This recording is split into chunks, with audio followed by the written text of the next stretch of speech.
Hello and welcome to the Arise interview. 60 glorious minutes of multifaceted discussion where we speak to the newsmakers as well as ordinary people doing extraordinary things, and we feature the voices at the heart of the stories. I'm Charles Aniagolu.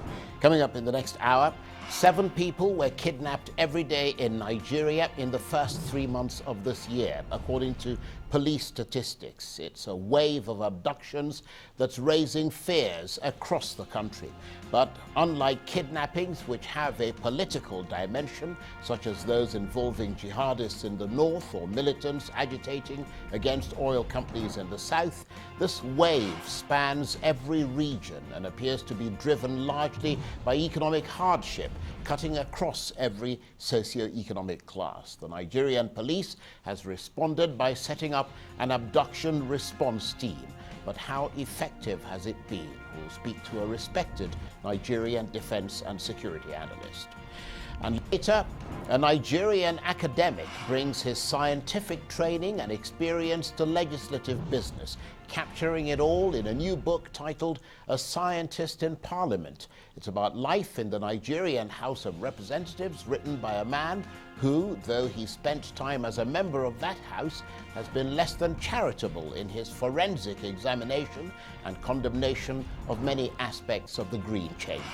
We'll speak to the Right Honourable Dr. Eddie Mbadiwe about his new book and his insights into the Nigerian National Assembly in particular and governance in general in a moment.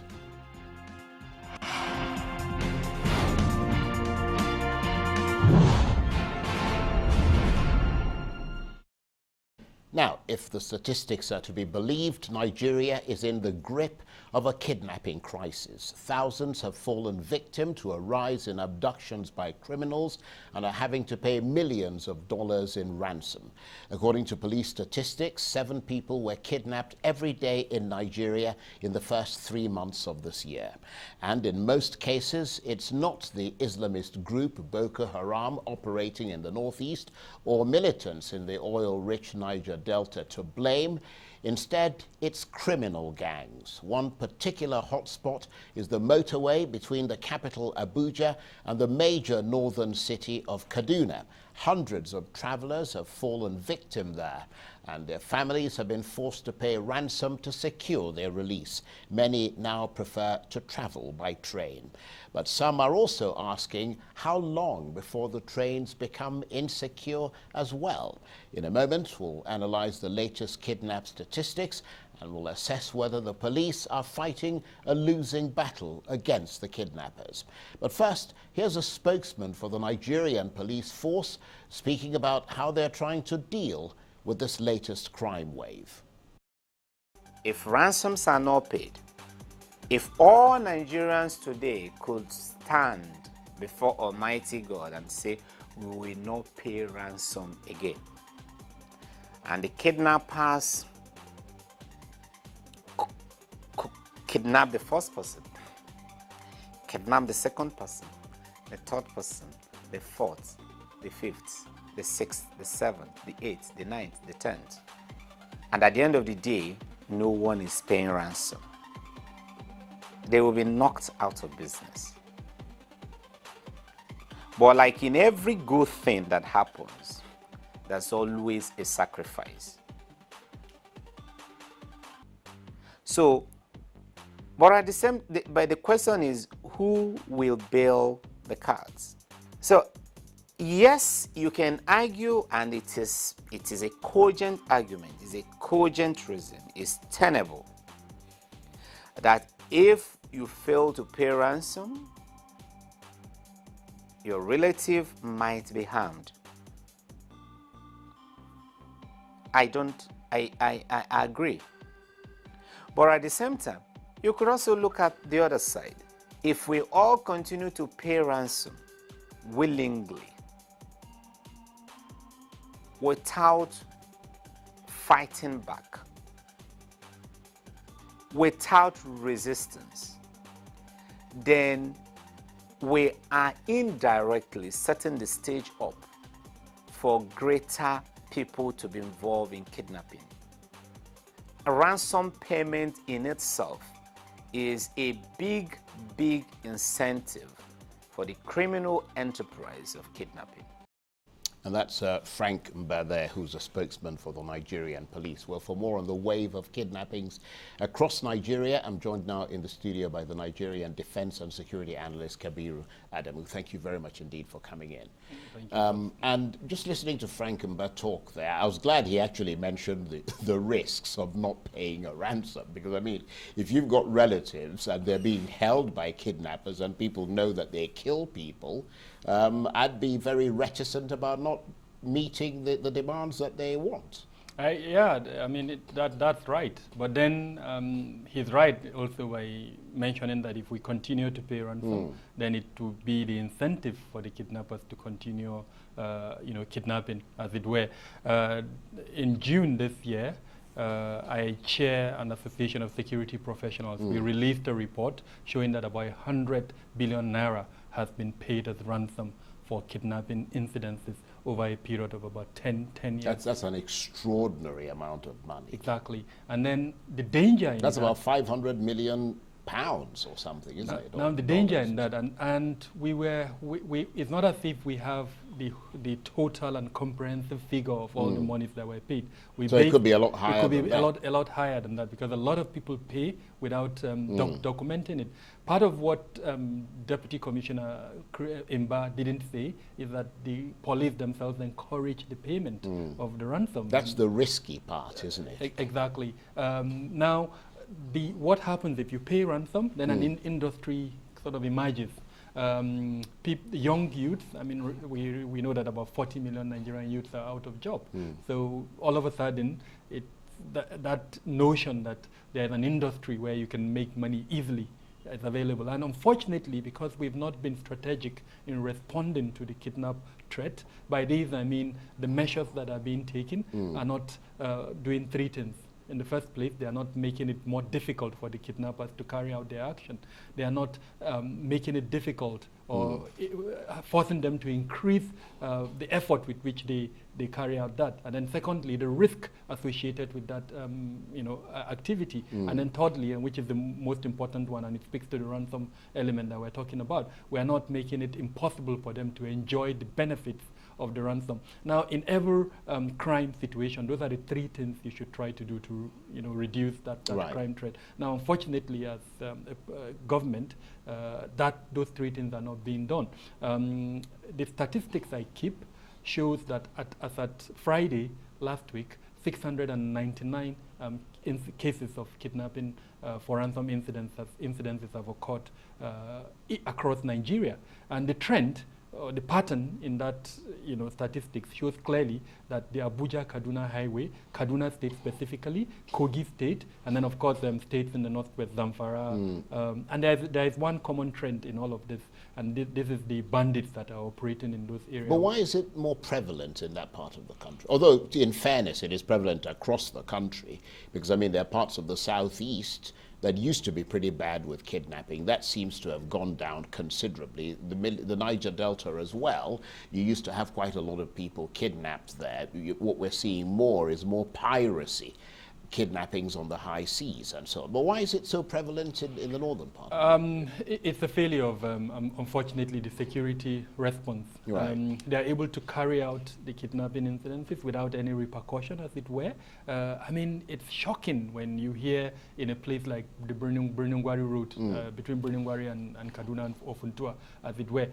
In one instance, about 200 people, a convoy of vehicles was stopped, and then all the occupants of that vehicle were marched into the forest, as it were, about 200 of them in one instance.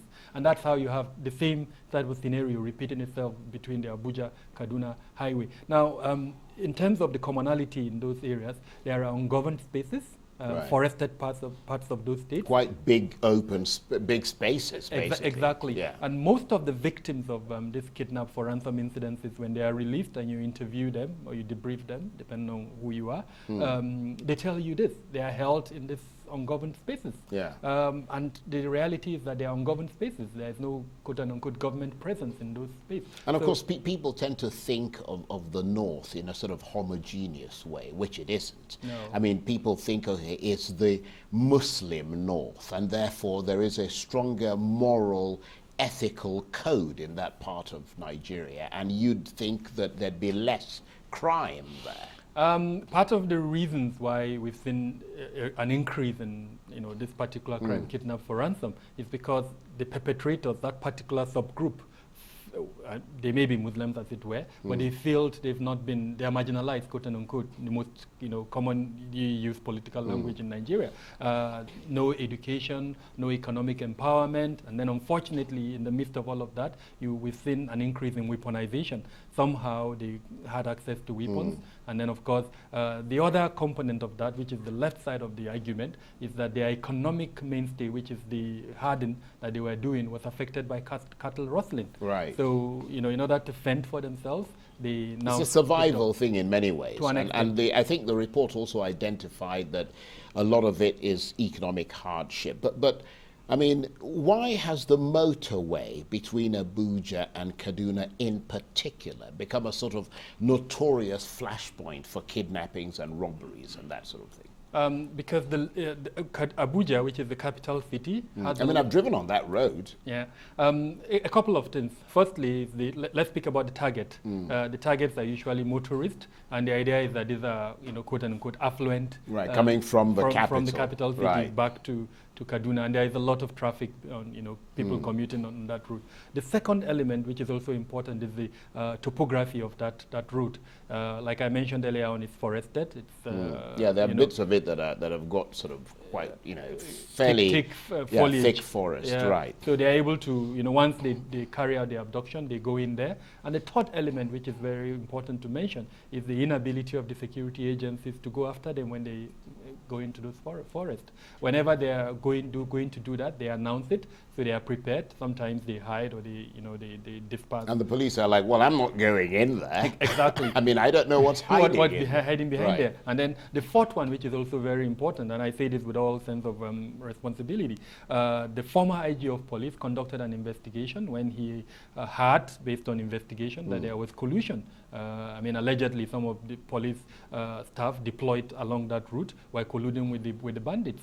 And I mean, it came out as a fact. Yeah, well, that's a very worrying development. I mean, and we've got a couple of minutes before we take a break. How is all this affecting people in that part of Nigeria? Because I mean, Kaduna is a major city in the north, and I expect there would normally be quite a lot of trade.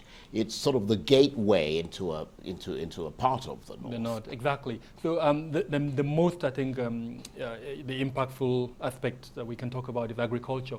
A lot of the communities in that area are unable to go to their farms.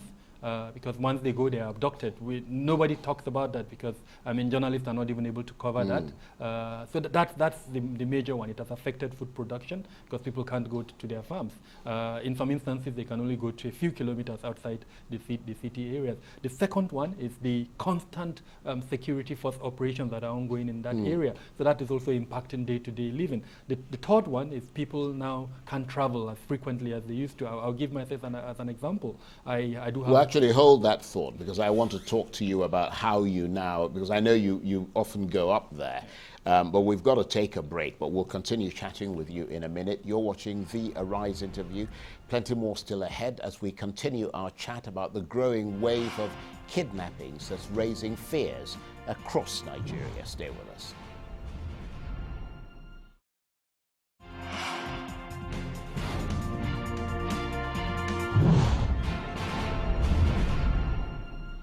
Welcome back to the Arise interview, where we speak to the newsmakers as well as ordinary people doing extraordinary things around the world and featuring the voices at the heart of the stories. I'm Charles Anyagolu. Now, if you travel along the Abuja-Kaduna motorway, you'll note that it's become a hotspot for kidnappers in northern Nigeria, targeting the heavy volume of people traveling between the two cities.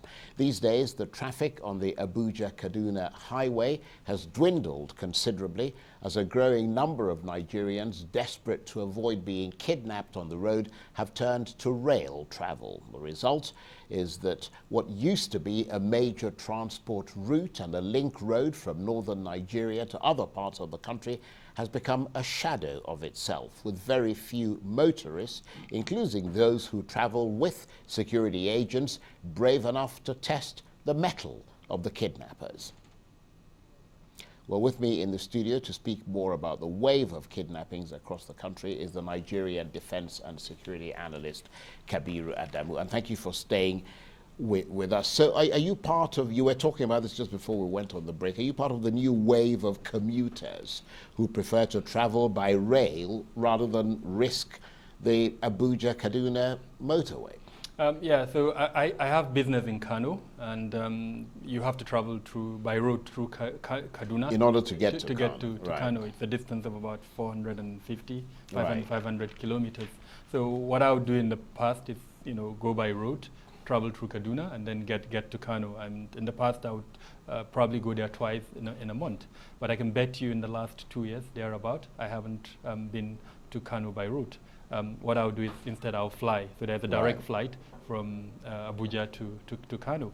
And I know, as an example, the economic effect of that or impact of that on the local communities. Yes, when you're course. traveling, you stop to buy Yes. stuff, vegetables. So there for is been family. ravaged, basically. Exactly. And then, of course, the other aspect of it is the impact on the movement.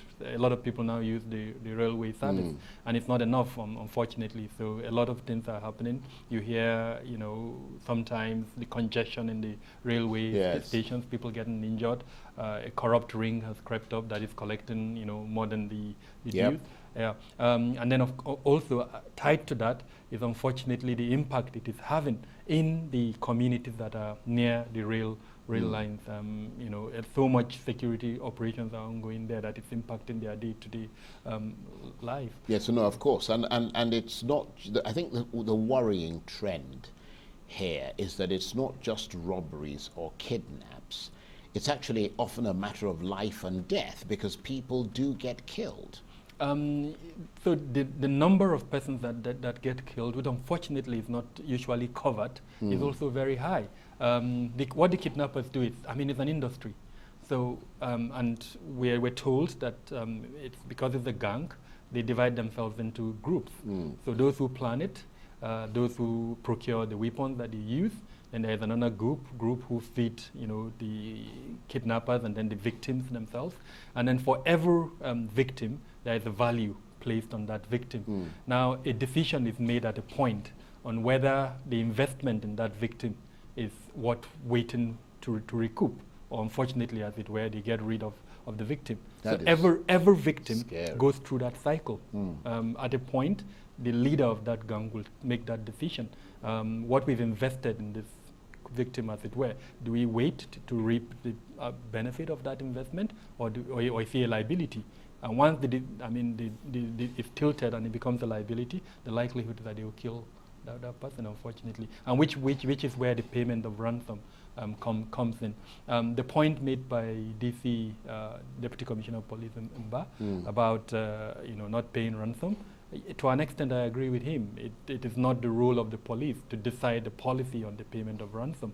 It's a government policy, and unfortunately that hasn't been decided in Nigeria. So the police is left to interpret it either way, either to encourage you to pay, or, as it were, like what he did, tell you not to pay. But in reality, almost all the cases I have covered, the security agencies, either the police or the state security service, encourage the families of the victim to pay. And the aspect that worries me is the allegation that there is a perception by the public that the security agencies also benefit. It's a very dangerous. It's a dangerous thing. It's a very worrying thing. And I suppose part of the problem as well is that it's no longer just restricted to kidnappings of people assumed to be rich, because you were talking about why there was such prevalence of this thing along the Abuja-Kaduna motorway, and that's because people were perceived to be wealthy who drive along that route. But I understand that people are often kidnapped and released after a payment of a ransom as small or as low as $1,000, which is about 350,000 naira. I've read quite a lot of incidents. Even lower than that. So there are two types of kidnap for ransom incidences. The random type, which they just come on the road, highway, and then abduct whoever they come across. And there is a targeted one. The targeted one is usually follows some form of surveillance, and we know they do that a lot. And that's when they go for the big money. Exactly. Right. And sometimes what they do is they place informers along the route. Maybe the victim stops to buy fuel. He's making a phone call, and they listen, and then that person calls ahead to say, hey, so vehicle is coming. I've seen him in his vehicle. He has XYZ, so I think he's rich. So they target that particular individual in his vehicle. The other ones, like I said, are random. So what they do after kidnapping the victim, they profile the victim. And they do that through a lot of ways. They can see, a well-fed person, and in their assumption he's well-fed, so he's rich. They could look at the skin of the person, and then of course we've had instances where they collect the mobile phone, they check the banking transactions the person has done, and then have an idea of what the person is what, and then from that they come up with a figure of what they think the person can pay. And so go on. So that determines what they ask for ransom, the profiling, report. Well, I mean, it's interesting that even though these criminal gangs, as we said, often ask for very little ransom, sometimes, as you said, they make that determination. I mean, they can afford to carry automatic weapons that presumably cost quite a lot of money. Yes, so there are lots of theories around that. One of them is the proliferation of weapons from the Sahel region into Nigeria, of course, which is foiling different aspects of insecurity in Nigeria. In the northeast is the insurgency, and then in the northwest is this banditry that we're talking about. The borders are porous, so it's very easy. The other one, which is the most worrisome one, and there are facts, investigations have been conducted, is this, as it were, the linkage between security agencies and these bandits. We've monitored reports where it said that some of the security agencies rent the weapons to the kidnappers, and they pay them, a certain sum. Well, I was talking to the governor of the central bank earlier today, and he was talking about the closure of the borders, and one of the things he talked about, which people are going to see the effect of, is on crime, that the closure of the borders is going to have an effect or an impact on crime. Do you agree with that assessment? Because, I mean, the borders in many cases are quite wide and big, and they're not really able to police much of it. I mean, we need to ask ourselves, what do we mean when we say we're closing our borders? Yeah. Are we talking of the formal borders or the informal? Well, obviously, he must mean formal borders. So what happens to the informal ones, that's which exactly we know are still open, as it were? So frankly, I take that with a pinch of salt. I think we need to do more. There has been an ECOWAS protocol over 15 years ago that advised, or as it were, directed all the member states to set up arms commission. Nigeria is yet to do that. What we've had is a presidential committee. I think only Nigeria and Burkina Faso in ECOWAS are yet to do that. If we're taking this issue of weapon proliferation as seriously as we should take it, that commission should have been up and doing. And then, of course, the work of that commission would be to mop up all of these weapons in circulation. The other very important aspect which fits this kidnap for ransom threat that we're talking about is drug addiction in Nigeria. Right.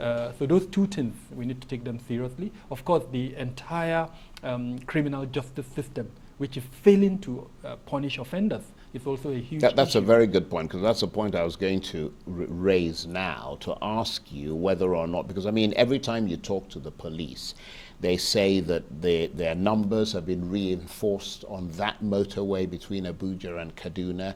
There are many of them there. I was going to ask you, does it actually seem to be having an impact, an effect? I mean, is it reducing the number of attacks? Are people getting arrested and prosecuted?